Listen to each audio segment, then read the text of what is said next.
Vision आयएसच्या भ्रामक जाहिरातींवर दंडात्मक कडक कारवाई. यूपीएससी नागरी सेवा परीक्षा ही भारतातील सर्वात कठीण व प्रतिष्ठित स्पर्धा परीक्षा मानली जाते. दरवर्षी सुमारे 10 ते 11 लाख उमेदवार या परीक्षेला बसतात आणि याच पार्श्वभूमीवर कोचिंग संस्था आपली विश्वासार्हता सिद्ध करण्यासाठी टॉपर्स आमच्याकडून घडले असे मोठे दावे करतात. मात्र हे दावे जे आहेत ते अपूर्ण, दिशाभूल करणारे किंवा सत्य लपवणारे असतील तर ते थेट ग्राहकांच्या हक्कावरती आघात करतात. आता या संदर्भात प्रकरण नेमकं काय होतं हे आज आपण बघूया. व्हिजन आयएस या संस्थेने आपल्या अधिकृत वेबसाईटवर यूपीएससी सीएससी 2022 व 2023च्या निकालाबाबत खालील दावे केले होते. ते म्हणजे सीएससी 2023 मध्ये टॉप 10 मध्ये 7 किंवा टॉप 100 मध्ये 79 निवडले गेले. सीएससी 2022 मध्ये टॉप 50 मध्ये 39 ची निवड झाली होती आणि या जाहिरातीतील टॉपर्सचे फोटो, नावे, रँक ठळकपणे दाखवण्यात आले होते. मात्र या उमेदवारांनी व्हिजन आयएस कडून नेमका कोणता कोर्स, किती कालावधीसाठी आणि किती फी भरून घेतला होता, ही सगळ्यात महत्त्वाची जी माहिती आहे तीच लपवण्यात आली होती.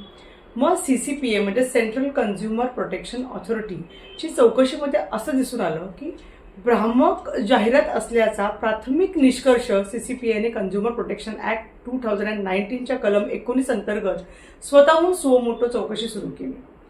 चौकशीत असं आढळलं की बहुतांश यशस्वी उमेदवारांनी पूर्ण फाउंडेशन क्लासरूम कोर्स जो आहे तो घेतलेलाच नव्हता.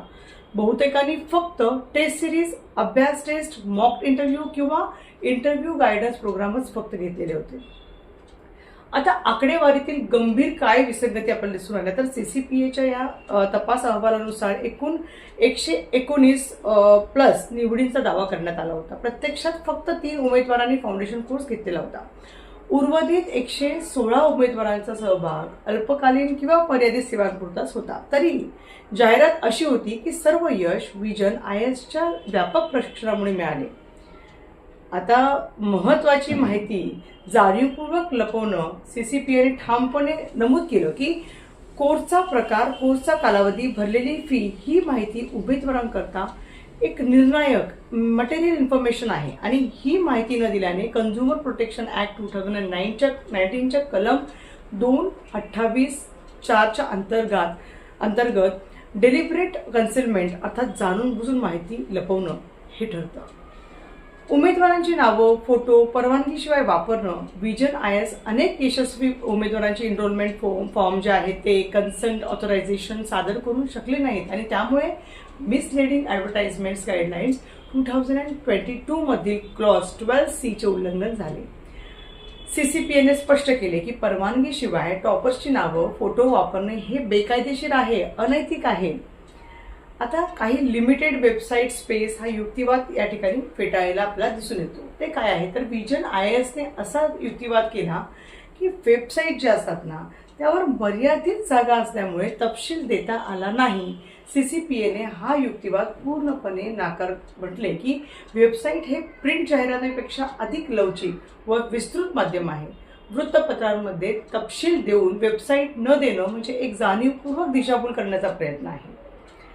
ग्राहकांच्या राईट टू बी इन्फॉर्म्ड वर घाला. सीसीपीएने नमूद केले की उमेदवार हे अत्यंत व्हल्नरेबल कन्झ्युमर क्लास आहे.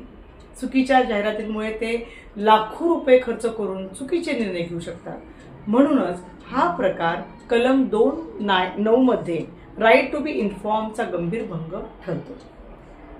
सबसिक्वेंट कॉन्ट्राव्हेन्शन ठरवण्याचे कारण काय आहे तर व्हिजन आयएसच्या विरुद्ध यापूर्वी सुद्धा सीएससी 2020 संदर्भात भ्रामक जाहिरातींबाबत आदेश झाला होता. तरी पुढील वर्षात पुन्हा असंच कृत्य केल्यामुळे हा प्रकार सेक्शन 21 सबक्लॉज 2 अंतर्गत सबसिक्वेंट कॉन्ट्राव्हेन्शन मानण्यात आला. डबल जिओपार्डायचा युक्तिवाद सीसीपीएने फेटाळला. सीसीपीएने 11 लाख रुपये दंड, भविष्यात भ्रामक जाहिराती न करण्याचे निर्देश, सत्य, पूर्ण, पारदर्शक माहिती देण्याची सक्ती, 15 दिवसात पूर्तता अहवाल अर्थात कंप्लायन्स रिपोर्ट जो आहे तो सादर करण्याचा आदेश दिला आणि हा निकाल महत्त्वपूर्ण ठरला. व्हिजन आयएस प्रकरणातील हा आदेश केवळ एका संस्थेविरुद्ध नाही तर संपूर्ण कोचिंग उद्योगासाठी एक इशारा ठरलेला आहे. हा निर्णय स्पष्ट करतो की फक्त निकाल दाखवणं पुरेसं नाहीये तर निकालामागील जे सत्यता आहे, कोर्सचा प्रकार, सहभागाची पातळी स्पष्ट करणं बंधनकारक आहे. हा आदेश भविष्यात यूपीएससी, नीट, जेईई, सेट इत्यादी ज्या स्पर्धा परीक्षा आहेत ना, त्याच्याशी संबंधित जाहिरातींवर कायदेशीर शिस्त लावणारा आदर्श निर्णय ठरेल ही आशा बाळगतो. मात्र याच संस्थेने दुसऱ्यांदा अशी चूक आणि दिशाभूल करून सुद्धा त्यांच्या उत्पन्न आणि नफ्याच्या मानाने त्यांना झालेला दंड नगण्यच आहे. मध्यंतरी जर आपण पाहिलं तर IASच्या दिव्यकीर्तीबाबत पण असंच काही प्रकरण आदेश झाले होते, पण त्याच प्रकरणांची पुनरावृत्ती हे आपल्या कायदेशीर आणि दंडात्मक कारवाईचे अपयश आहे असेच म्हणावे लागेल.